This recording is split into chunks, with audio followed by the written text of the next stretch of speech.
You get a message. No name, no number. Just a location. Come alone. Bring nothing. It's a basement office in an old building. No sign outside. No receptionist. A man sits across from you. No introduction. He slides a file. One photo, one name. Your job is simple, he says. Make sure this person never existed. You laugh. You think it's a joke. He doesn't. First task. Delete their social media. Every trace. Payment 50,000 rupees. Half up front. You take it. You start small. Facebook, Instagram, LinkedIn. You report accounts, hack weak passwords. You message friends pretending to be them. Hey, I'm quitting social media, deleting everything. Within hours, profiles vanish, but something feels off. You search their name again. Still results. Old blogs, tagged photos, comments from years ago. You report, remove, repeat. Payment 120,000 rupees. You're faster now. Less hesitation. You're given access. A private dashboard. Black screen. White text. It shows everything. Emails, bank records, travel history. Digital is easy, the man says. Now make it real. You freeze. School records, work history, government IDs. That's illegal, you say. So is everything you've done since you walked in. Silence. Payment 300,000 rupees. You continue. You visit offices, a small college in Delhi. You pretend to be an auditor. You convince a clerk to correct an error. One click, their name disappears. You bribe a hospital admin.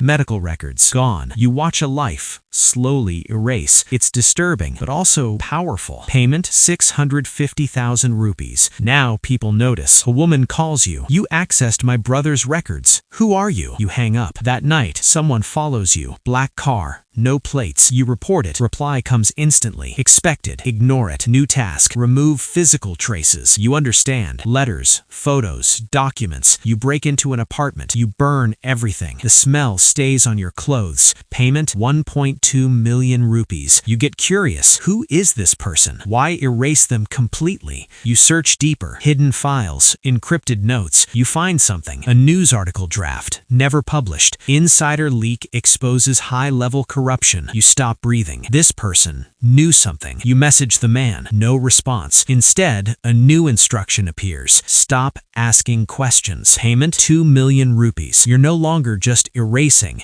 You're rewriting. Fake timelines, fake job histories, fake identities to fill the gaps. You meet their friends face to face. You're thinking of someone else, you say. They never existed. They hesitate. They doubt themselves, not you. Payment 3.5 million rupees. You start losing sleep. You see their face everywhere, in crowds, in mirrors. You check your own records just to be sure. Everything is still there, right? You search your own name. It loads, slower than usual. Something feels wrong. You receive a new file. No explanation. You open it. It's you, your photo, your name, your entire life listed. Your heart drops. You call the man. No answer. You open your bank app. Error. Account not found. Email logged out. Password invalid. Your phone glitches. Contacts disappear. Messages vanish mid-conversation. You run back to the office. It's empty. No sign it ever existed. You ask people nearby. No office here, they say. Never was. You check your ID. The ink looks faded, like it's being erased in real time. You try to remember something. A transaction. A record. Proof. It's slipping piece by piece. Then it hits you. This was never a job. It was a system. A cycle. You weren't hired to erase someone. You were trained to erase perfectly. So when your time came, no mistakes. You look at your reflection. For a second, it glitches like a corrupted file. You sit alone. No phone, no records, no identity. People walk past you. They don't look at you. They don't see you. You try to speak. No one hears you. You're still there, but not really. Somewhere, a new message is sent to the next candidate. Come alone. Bring nothing. And just like that, you never existed.